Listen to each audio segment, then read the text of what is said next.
Good morning, family. Good morning. Good morning. This is Coach Charlene, and you are truly loved and appreciated. I wanted to come bring you some inspiration this morning. It has been a really productive year. So many wonderful things happening, so much intensity happening. But I wanted to talk about the journey just a little bit. I have to just inspire someone. Someone needs to hear about the journey. And the quote that I started with was learn to trust the journey, even when you don't understand it. And boy, how many of us, I mean, really think about it. How many of you guys are like, man, I don't even understand what's going on right now, but I'm just going to keep pressing on anyway. And so this is a very important topic. Excuse me, I'm just like banging. It's a very important topic because each and every one of us have a journey, and our journey really started before we were formed in our mother's womb. That's the amazing thing about it. See, there was destiny inside of you. There was something significant that only you can do. And that's like really wonderful. And so I wanted to just check it out a little bit because sometimes the journey is not so comfortable. I don't know if any of you know what I'm talking about. Anybody that has got a dream or thought they heard something and then they started out in that path, I guarantee you that you had challenges, you had obstacles, you had the things that kind of got in the way and made you question whether you were going in the right direction. And so I just wanted to make sure that you don't get distracted in all of the noise that is there. And so let's look at, I'm going to give you a little bit of a quick Bible study at the same time, but in Genesis, we talk about Abraham, right? And Abraham, in Genesis 12, the Lord told him to get thee out of thy father's house into a land that I will show you.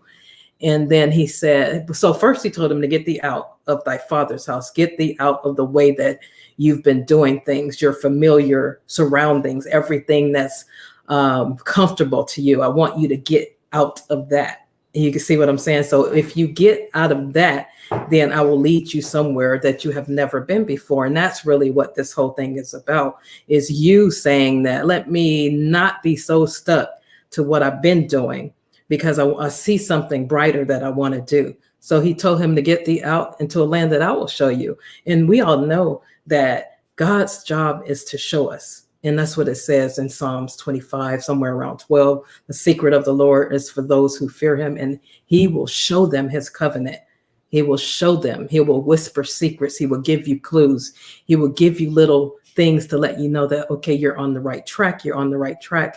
And so that's what you need to kind of pay attention to, not all of the other stuff that's a little bit louder than what's happening in your life. And then he says, and there, I'll make you a great nation, and I'll bless them, and I'll make their name great. So you don't have to strive in the arm of the flesh to make your name great. God says that he will make your name great.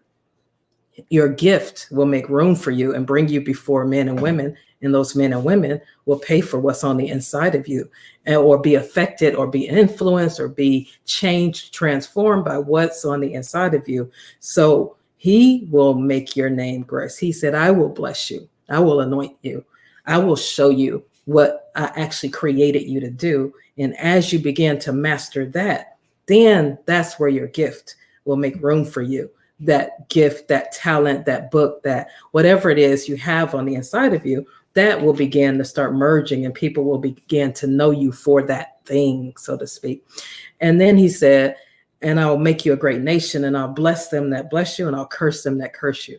So you ain't got to fight your enemies. You ain't got to trip with all of that. You keep moving on in your journey so that you can get to where you need to go. And don't worry about all of the negativity. If people don't believe in you, so what? Keep on moving. If you believe in you, then that's all you need. And then others will follow along because you're the visionary of your vision. And so he said that I will curse them that curse you. So you don't have to try to prove yourself to anybody. You don't have to try to fight your enemies. God said he'll contend with those things that contend with you. And so when it comes to your destiny, God is serious about what he put on the inside of you and what he has a right to get out of you during your lifetime down here on this earth. So this journey that we have is important, and you have to find ways that you enjoy the journey. No, everything is not going to be peaches and cream, but he's built you to be strong enough to stand in the midst of the battle. One of my favorite quotes that Dr. Copeland said a long time ago, Claudette Copeland, I think that's her name. She said, the journey to obedience is terrifying, but you have to go anyway. Sometimes the things that we have to do, we have no clue how to do it, where to do it, which way to go. But the journey to obedience can be terrifying, but you have to go anyway, unless you want to stay the same. And that leads me to one of my favorite quotes. Maybe the journey isn't so much about becoming, but it's about unbecoming everything that's not you, so that you can become who you really were created to be. See, a lot of times we have developed or became what other people want us to become. And so you have to unbecome that. You have to unbecome all of those things that does not serve you well, whatever that thing is for you. It could be a bad attitude. It could be you doing the total wrong thing with your career, with your life, but you have to unbecome that, because you have to change your mindset. And that's why we talk about the renewing of the mind. See, my mindset has to change, because who I believed I was in the past is not enough to get me to where I need to be. So I have to believe in my own significance. I have to believe that I am valuable. I have to believe that there's somebody that needs what I have on the inside. I have to believe that my product is what people need. You see what I'm saying? You have to believe that. You have to be the starting point of people believing in you by believing in yourself first. And then people will be inspired by what you do. And that's how you'll influence other people. And so maybe the journey isn't so much about becoming. So I would encourage all of you guys to unbecome anything that's not like you. Unbecome it.